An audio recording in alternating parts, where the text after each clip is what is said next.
The first thing is always try to show gratitude to your partner. Nobody is absolute in whether good or bad. All of us have a good measure of goodness in us. So whichever, always try to show gratitude to your partner. Appreciate the little he or she is able to do for you moment by moment on daily basis. Always also engage in discussions that will add values to your lives. You talk about planning for tomorrow. What kind of home are you looking at? What kind of children are you like? What kind of how to even what the job you're doing now? How can it be better? What are your visions? What are your goals for life? How can I help you in your journey to actualize that goal? Those mental exercises, suggestions. When you work on that, that means because by the time you get married, you are supposed to help me in my job. I'm supposed to help you in your job. We are not supposed to be hindrances to one another. We're supposed to build each other up. So why not start on that before you get married? And also, you have to study each other's emotional gauge. What's his temperament? What's your own temperament? How do you manage these temperaments? What's your level of emotional intelligence? Do you understand the things that make you happy? Don't think that make you sad. Do you understand the things that will try to trigger your anger or turn your emotions upside down or bring negative vibrations to your sensibilities? And the same thing for your partner. That's the level of emotional intelligence. Work on that. And if possible, what can call trigger journal. What thing that trigger negativity, trigger positivities. So you have to study that. Okay. So you also incorporate daily physical activities that you do together. That okay, maybe you go for walk together, you go for jogging together, all those things. Because by the time you get married, what are some of the things you engage in? Your recreational activities. Okay. Now you also schedule social time together. Maybe you go and visit family, friends, go to watch film, go for, if you are Christian, go for fellowships together, go for prayer meetings, and so on.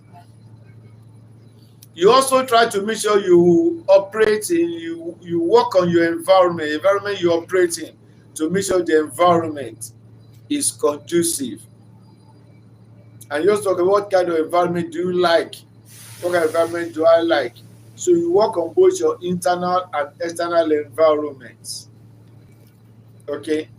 So some of these things will help to pep up your relationship. So skills that work for romantic relationship. And that is number one, first thing is you need good communication skills.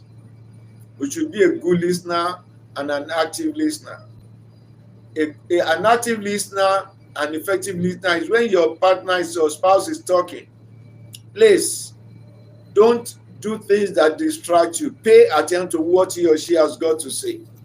But if your partner is talking to you, say something very important, and you are busy working on your phone or your handset, that means what your partner is saying is taken not to be that important.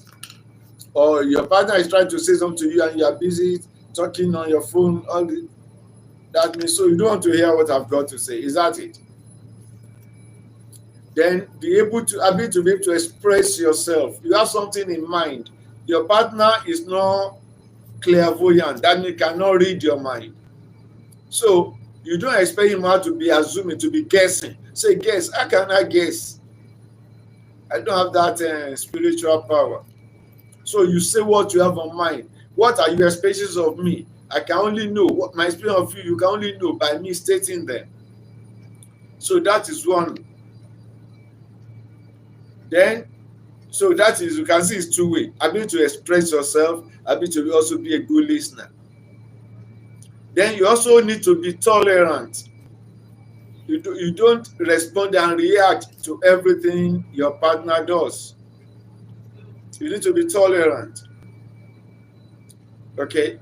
And you avoid being judgmental and being over critical or whatever your partner does. You don't do this one right, you don't do that one right, you're talking too much. Oh, this one. By the time you say, why is it that almost everything I say is just found not to be on point?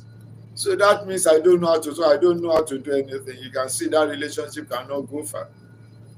And if such people get married, there will be problems, big problems tomorrow. So that is another factor that you need to take note of: being tolerant, not being judgmental. Then you should have a forgiving spirit and understanding spirit.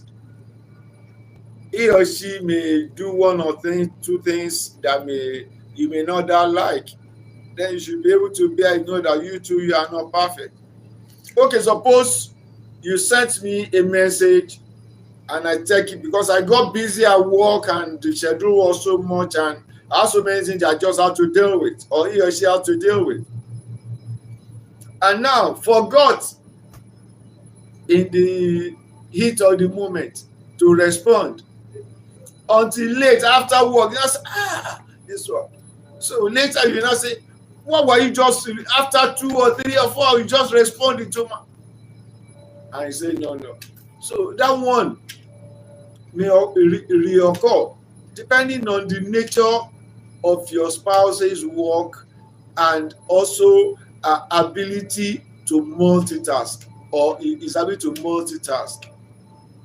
So that is where understanding also counts. Empathy counts. You should be empathetic. Okay? So this and many more you have to bring on board to enjoy your relationship, either you're married or you're not married. Okay? Thank you so much for reflecting with me. Until we meet again, to also talk about issues. Okay, I said I wanted to share a tale that touched the heart. I've got some few minutes. Let me just quickly state that. I came across this story about this couple. This man came home to Nigeria and met this lady and proposed to her, making her to know he loves her, he cherishes her. So got a house in Nigeria. They were living together there. They had one child, second child, third child. After 10 years, the man used to go and come because he's already a citizen in the, I don't want to mention the name of the country anyway. So he came home and said, well, it's time to relocate the family abroad. So he tried to process the visa and he came and told the wife, sorry, the visa of the children came through, but there's some problem with yours. Please allow me to take the children there and we'll perfect, when I get there, we'll perfect every challenge in your home so that I come back and pick you. So he took the 3 children abroad, and instead of calling the wife in Nigeria often again, he used to call her 2 times a day. And later, he just sent her a message that to thank her for her assistance and her love and care. The real thing is that he's married abroad. Incidentally, the wife abroad could not give birth to any child. So he came to Nigeria to get this woman over 10 years proposing to love and cherish her to give birth to the 3 children. And he said, I think he had about 3 million, some millions in the account. He said he gave her the money. She should take the money to take care of her worries and her stresses and so on. And the house which she's living in, he also left the house for her.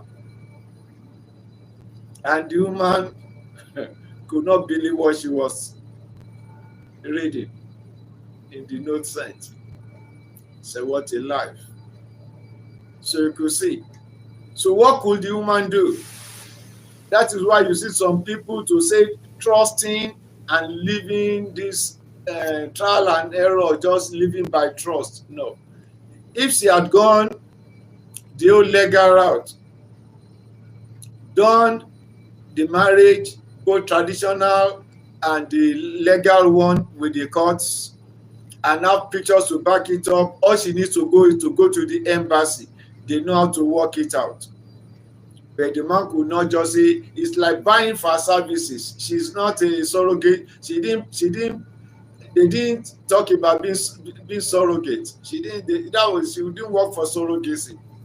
So those are some of the things that we see in life.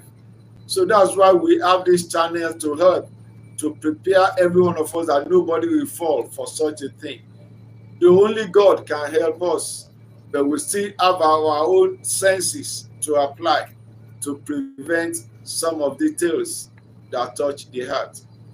Thank you once again for reflecting with me. If you have not subscribed, please like and share. God bless you.